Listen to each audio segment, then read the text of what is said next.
नमस्कार, जय श्री राम। बहुत दिन बाद हम अपना पवन धुन चैनल खातिर एगो बजरंगबली के भजन के एपिसोड बनाते हैं। बहुत पहले हम अपना पुरानका पवन धुन चैनल में रहे और ये पर भी शुरू में हम मंगल के बजरंगबली के भजन और एगो बजरंगबली के हनुमान चालीसा के एगो चौपाई के अर्थ बताओ रहे। बृहस्पति के सब के बीच में एगो बढ़िया सुंदर कोनो भी गाना गाओ और शनिवार के सेट संग गाओ। फिर हम अपना पवन धुन चैनल से वो सबके सुबह में ये परंपरा फिर से लेके चलतनी।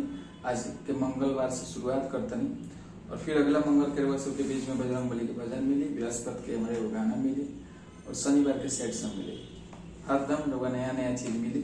जगह पहले हमारे पवन धुन चैनल से बहुत सारे लोग बुजुर्ग लोग भी जुड़े रहे जन के हनुमान जी के भजन जगह अच्छा लगता है वो लोग भी जुड़े रहे। तो वो लोग फिर से आग्रह नहीं हो रहा बाकी फिर से हम कार्यक्रम लेके आ गए हमारे साथ जुड़े और प्यारा से भजन के साथ ये कार्यक्रम की शुरुआत करते हैं। कि जय हनु कि श्री हनुमान के बंदन करी, कि जय हनुमान के बंदन करी। अरे लाले लाले फुलवा फलवा, हो लाले लाले फुलवा फलवा, लाले पता खा सिंदूर चंदन करी, कि वीर हनुमान के अभिनंदन करी, हो वीर हनुमान के वंदन करी। और जे भी वीडियो देखा था एक बार प्रेम से बोली जय जय श्री राम। एक ही नारा एक ही राम, जय श्री राम जय श्री राम। और बजरंगबली का दिन बा मंगलवार और सब अगर मंगल व्रत नहीं पहले जे भी मंगल बजरंगबली के माना था वो एक बार जरूर भगवान श्री राम के जयकार लगाई और वीडियो हमें अच्छा लगी जरूर शेयर करें। कि वीर हनुमान के वंदन करी।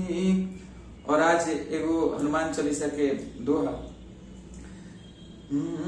कि जय जय जय हनुमान गोसाई, कृपा करो गुरुदेव की नाई। मतलब बजरंगबली के पास रह जाए तो आज के कार्यक्रम में फर्स्ट यही से शुरू करते हैं हम कि बजरंगबली के लगे जब भी रह जाए तो एक ही हनुमान चालीसा का पूरा नहीं पढ़ा तो मैं जरूर एक चौपाई पढ़े। कि जय जय जय हनुमान गोसाई, कृपा करो गुरुदेव की नाई।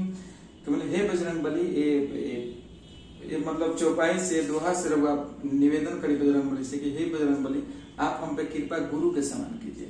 क्योंकि गुरु ऐसे होते हैं जो अपने माँ आपको गुरु एक माँ बाप का भी प्यार देते हैं, आपको सच्चे मार्गदर्शक का भी प्यार देते हैं और हर संकट में आपके साथ रहने वाले गुरु होते हैं। तो इसलिए हे बजरंगबली आप मुझे गुरु के समान प्यार दीजिए। और यही अभिनंदन के साथ मैं इस वीडियो की समापन करता हूँ। और आप लोग जितने लोग देख रहे हैं इस वीडियो को आप हर एक मंगलवार को मेरा वीडियो देख सकते हैं। तो आप मेरे पवन पेज को लाइक कीजिए, सब्सक्राइब कीजिए और फॉलो कीजिए। मेरा पवन धुन पेज भी है फेसबुक से, आप उस पर भी जुड़िए, उस पर भी ये वीडियो मिलेगा आपको। और पवन धुन का टोटल वीडियो आपको हमारे पेज से मिलेगा, पवन धुन पेज से। तो आप लोग हमारे पेज से भी जुड़िए, पवन पांडे विशिष्ट पेज से भी जुड़िए और ऐसे ही प्यार आशीर्वाद बनौल रहे। जय श्री राम, जय हनुमान, जय भोजपुरी। प्रणाम।